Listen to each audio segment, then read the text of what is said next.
Hello guys, welcome to my channel. Remember that moment when you are taking your breakfast, probably you are taking tea, then that moment you are adding tea, then somebody shouts at you telling you that don't add too much sugar because you'll get diabetes. So is there any direct relationship between taking too much sugar and diabetes? I'm going to answer that in this video, so stay tuned, enjoy the video and stick to the end because this is what I'm going to answer in this video. I be so sick of you niggas, y'all contradicting. I be so bold myself when you come and fuck me. I feel so ordinary, except when you around me. Treat me like corduroy, you wear me out. Arguments, you air me out. Tripping about you. Welcome again. My name is Maxwell Obwire. I am a registered nurse and I'm also a YouTuber. I've been having this YouTube channel for a couple of months, and before I start, I just want to thank all my 119 subscribers, 119 subscribers. I really feel very joyous. I'm very happy about them. Thanks guys for believing in me and subscribing in my channel. If you are new to my channel, please consider subscribing because I'm here in this channel to share about healthcare, mental health, and different and many other topics. So today, in today's video I'm going to answer if there is a direct relationship between eating plenty of sugar and having diabetes mellitus. For the purpose of this video, I'm going to discuss about diabetes mellitus. Diabetes mellitus is a lifestyle condition. It is not a disease. It's a condition whereby we have elevated levels of blood glucose. So the causes of diabetes mellitus is not known. We don't have the exact causative mechanism, but we have the risk factors for developing diabetes mellitus. We have risk factors such as age. We see that the more you grow older, when you are 45 of age and above, there is an increase in the risk of you developing diabetes. Next, we have obesity. Obesity is where you have a BMI of 24 and above. BMI is a calculation whereby we use your height and weight.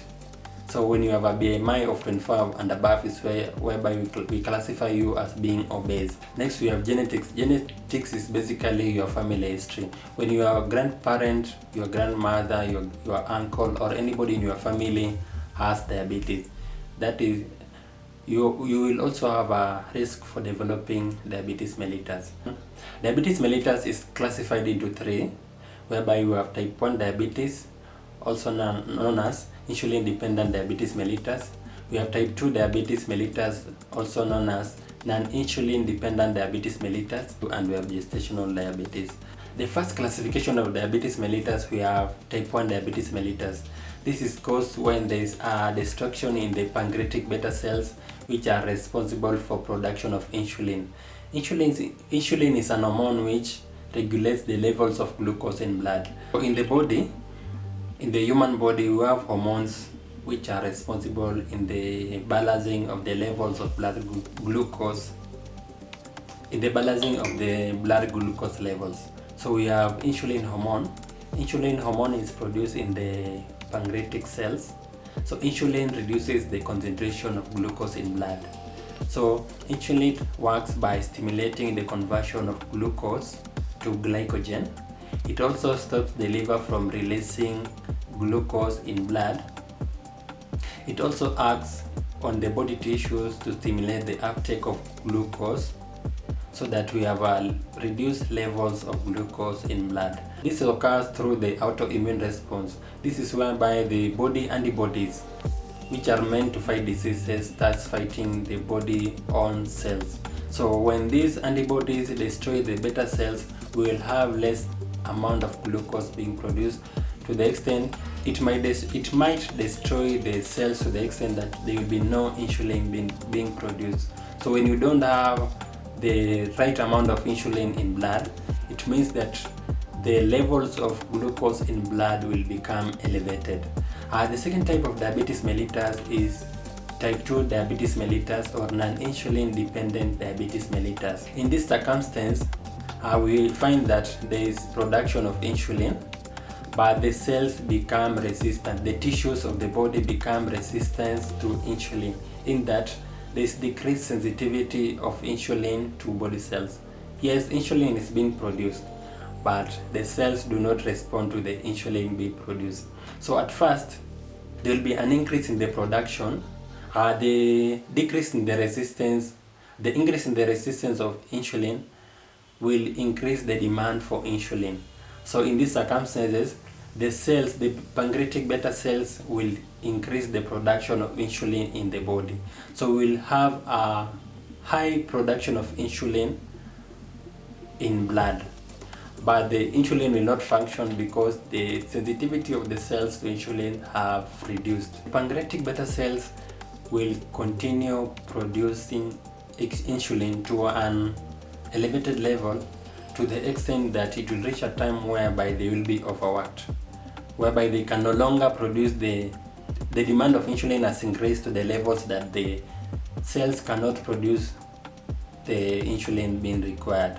So they will reach a point where they will reduce, the production of insulin will decline because the demand has increased and they cannot meet the demand for insulin.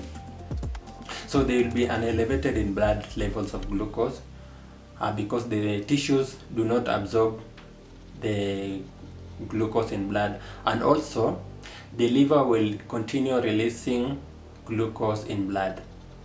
As I've mentioned before, insulin stimulates the liver to stop the production of glucose and to also stimulate the conversion of glucose to glycogen. So when the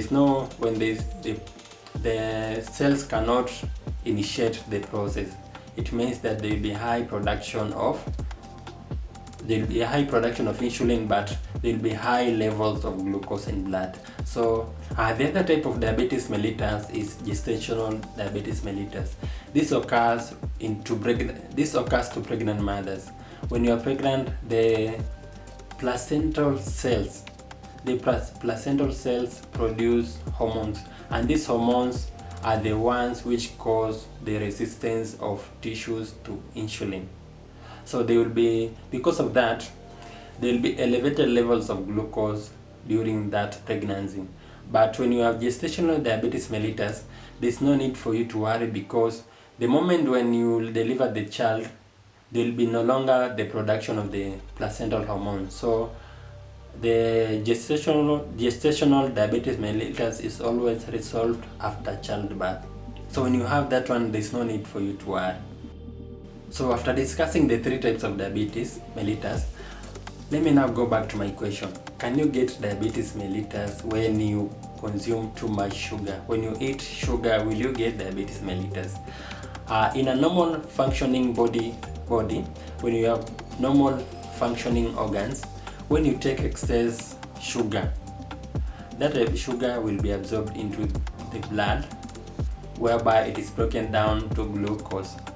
So when you have excess glucose in blood, your insulin, because your body is functioning normally, insulin will be produced, and it will reduce the concentration of glucose in blood. So what happens when you continuously have excess levels of glucose in blood? So when you have excess glucose in blood, there's a process called lipogenesis. There's a process called lipogenesis. So when you take when there's excess levels of glucose in the body, some of the glucose will be converted to lipids in a process called lipogenesis, and these lipids will be stored in form of adipose tissue under the skin. So when there's continuously high levels of glucose, when there's continuously high levels of glucose in the body, you will have an increased amount of the adipose tissue.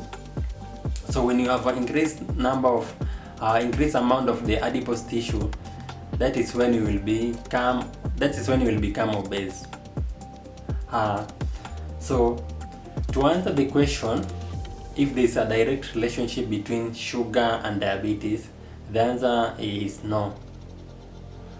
Simply because your excess In a normal functioning body, the excess glucose is converted to lipids, and the lipids are stored in form of adipose tissues, and the adipose tissues this one is calling the media and the adipose tissues I'm confused. So when there's an increase in the glucose in the body, it will be converted to lipids, and the lipids is stored in form of adipose tissue. So when you have excess adipose tissue, that is when you will become obese. So we have discussed that obesity is a risk factor for becoming or for having diabetes mellitus, but obesity is not the cause of diabetes mellitus. We have so many people who are obese out here, but they do not have diabetes. So there's no direct relationship between sugar and diabetes. When you argue that when you take too much sugar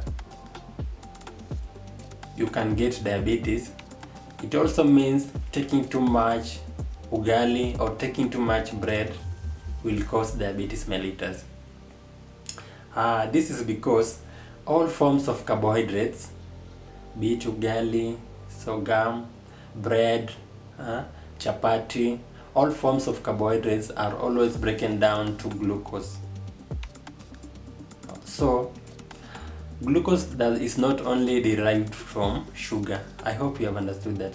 Glucose is not only derived from sugar. So when you say that when you take excess sugar you can become diabetes, you will also be meaning that when you take excess ugali or you eat a lot of chapati, you will also get diabetes mellitus. In Kenya, diabetes is always related. The translation of diabetes mellitus in Swahili is ugonjwa wa kisukari. So when people see or how people understand that, they usually relate that to sugar, because when you say ugonjwa wa kisukari, then sukari in Kiswahili means sugar. Sukari in English means sugar. So people usually relate sugar to diabetes. Sasa unapata kule nyumbani, or you find there back at home, our parents will tell you don't use excess sugar in that tea because you'll get diabetes. That's how people relate diabetes to sugar. Many people think that it is only sugar that can cause diabetes, because they don't know that other foodstuffs, other carbohydrates such as ugali, chapati, bread, other carbohydrates are also converted to a form of glucose. With that said and done, I hope I've answered your question. If you have any concern or any question, please put them down in the comment section below, and please don't forget to subscribe to my channel, because I'll continue posting more videos, and please help me grow my YouTube channel. With that said and done, let's meet in another video.